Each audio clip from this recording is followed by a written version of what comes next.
It hung in the void without permission, a perfect sphere of absolute black. It did not reflect the sun. It did not reflect the distant stars. It simply consumed the light. One moment, there was only empty space. The next, it was there. No warning, no grand arrival.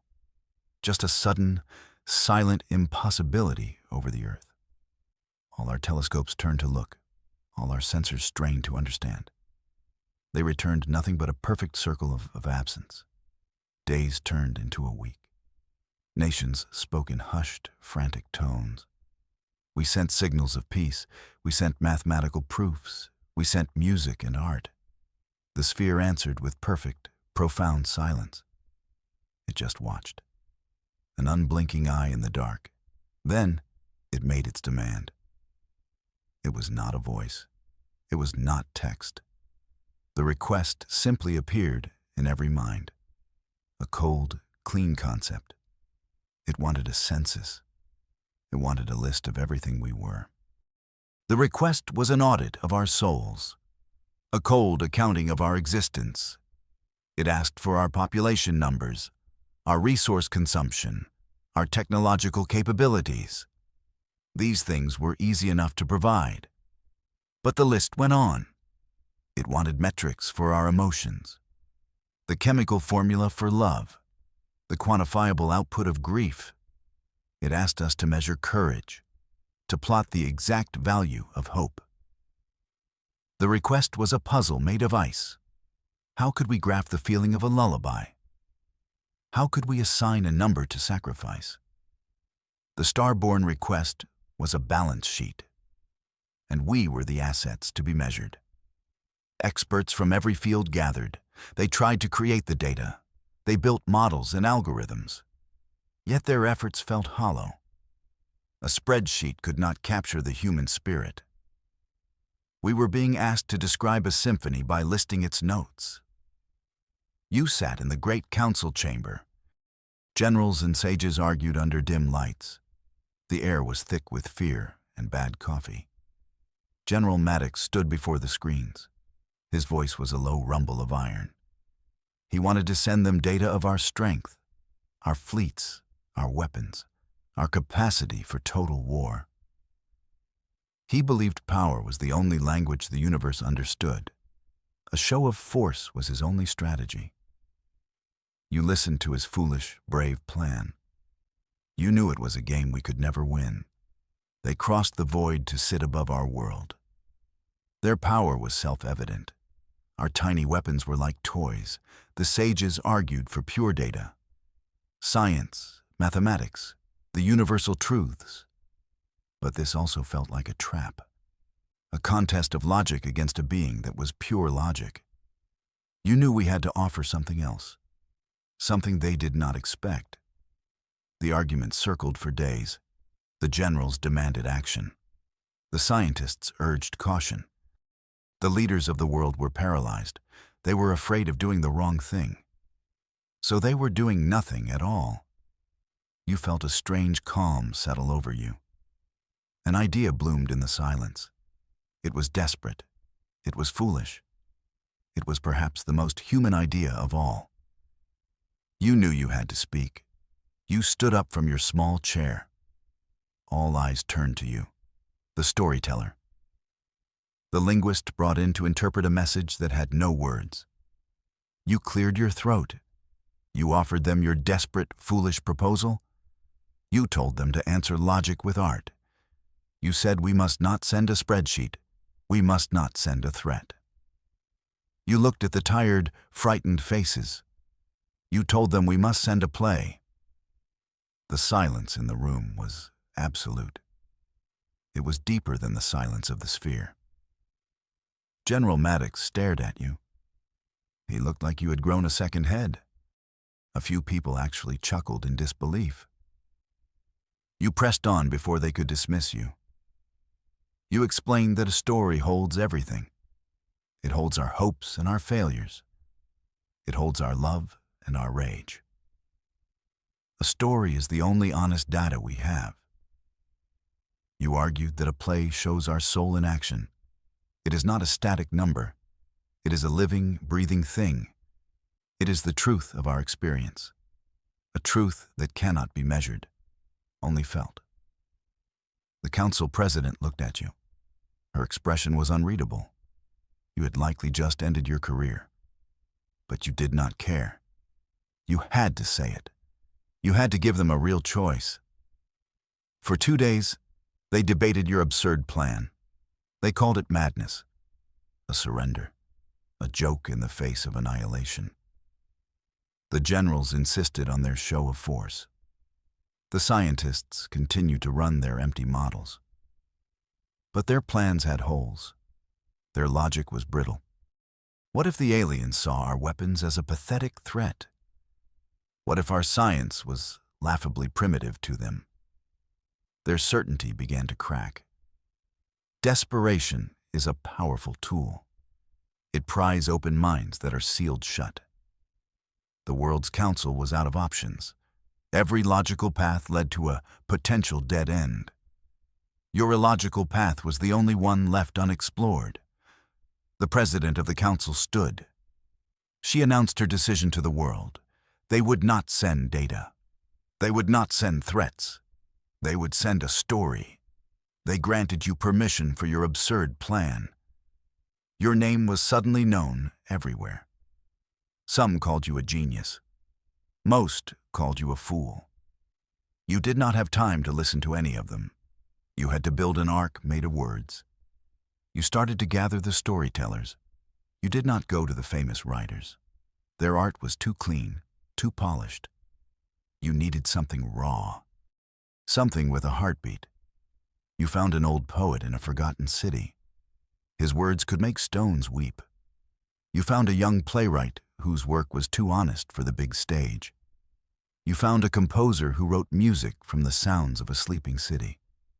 They were a strange and difficult crew. They argued constantly. They drank too much coffee. They believed in the power of their art with a fierce passion. You did not need a team of soldiers. You needed a team of believers. Together, you searched for the right story, the one performance that would define all of humanity. It would be our first, and maybe last, word to the universe. It was a terrible and wonderful burden. You decided against a story of triumph. Humanity's history was filled with violence. The tale of victory would sound like a threat. It would be a lie. Our victories were often built on a mountain of failures.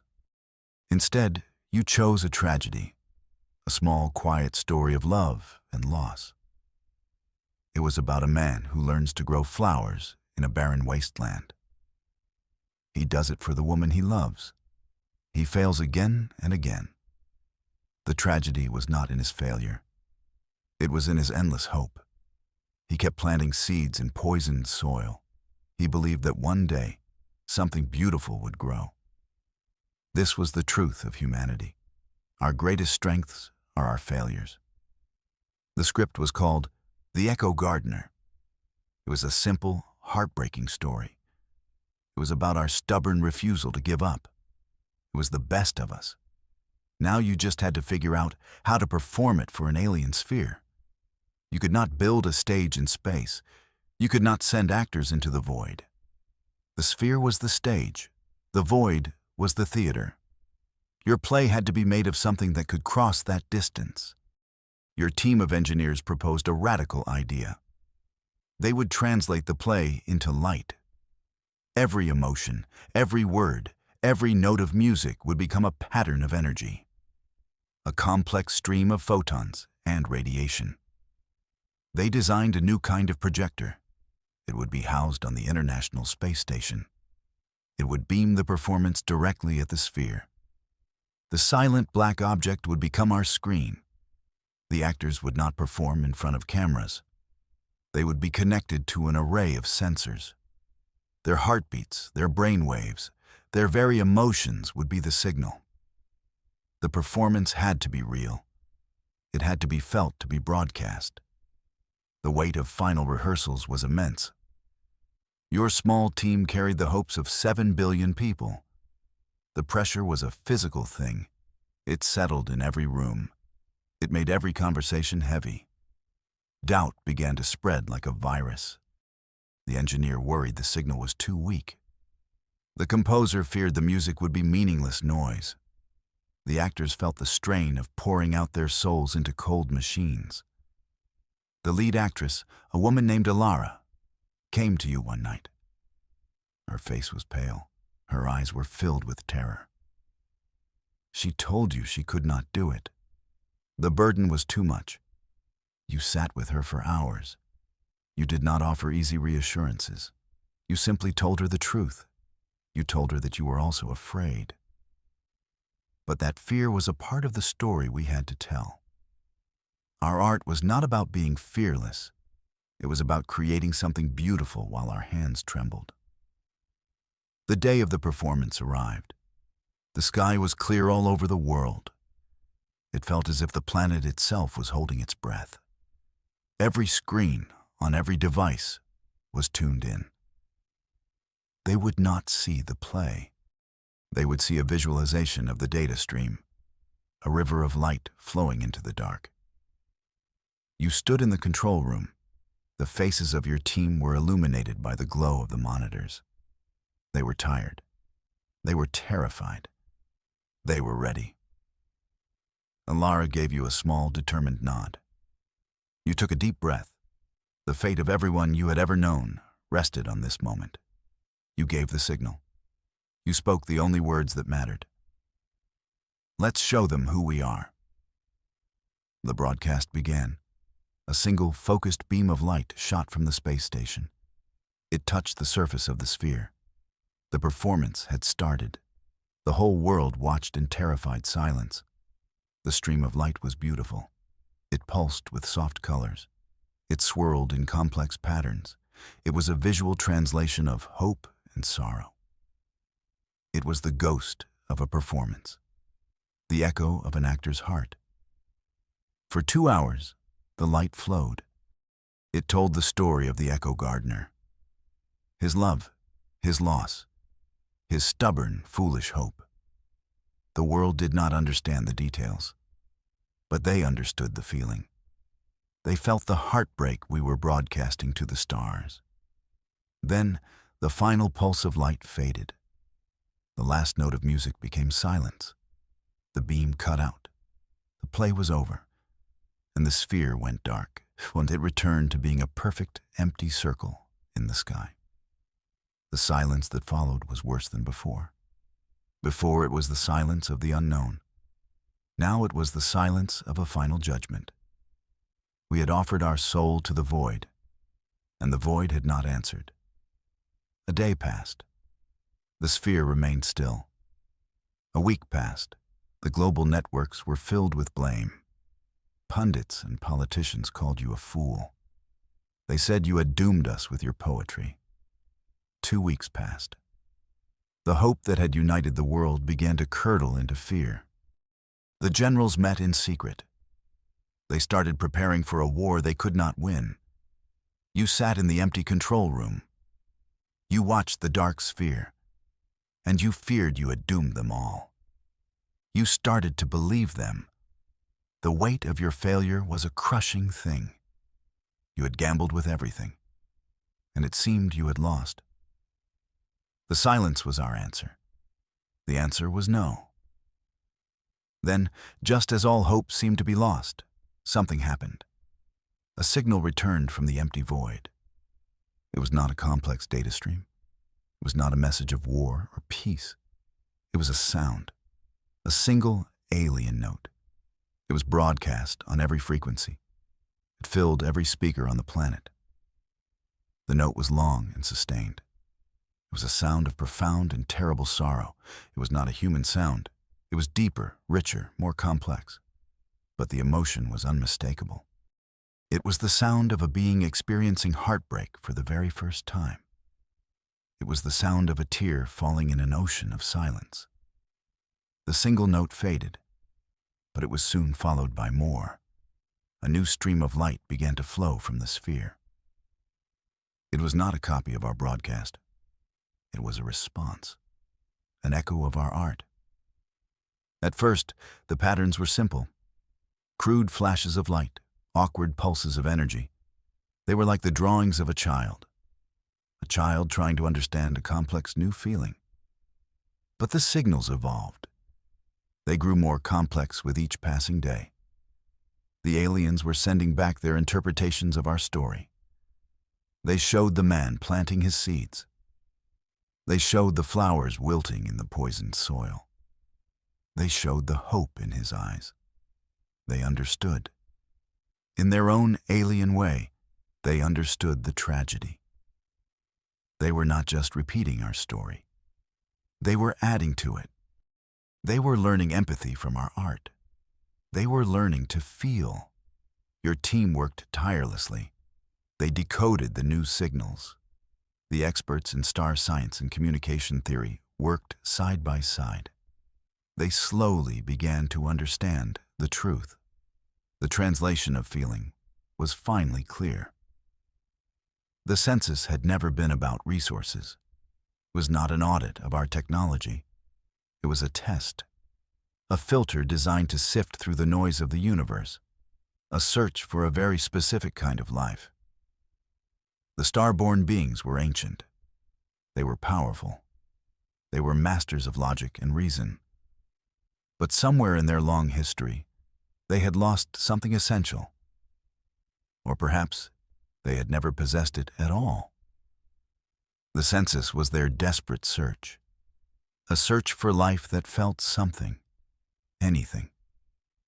They were not looking for intelligence. They were looking for significance, for a reason to exist beyond cold calculation. We were the first species they found that could answer. A final message arrived. This one was different. It was not a global broadcast.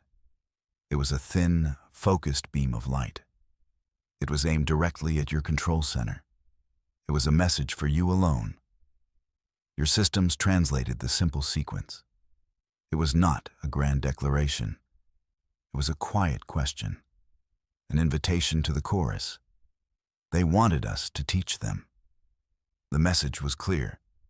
They had lived for eons in a universe of silent math. We had shown them that music was possible. Now, they wanted to learn the song. The star-born race had a simple request. They asked humanity to teach them how to dream.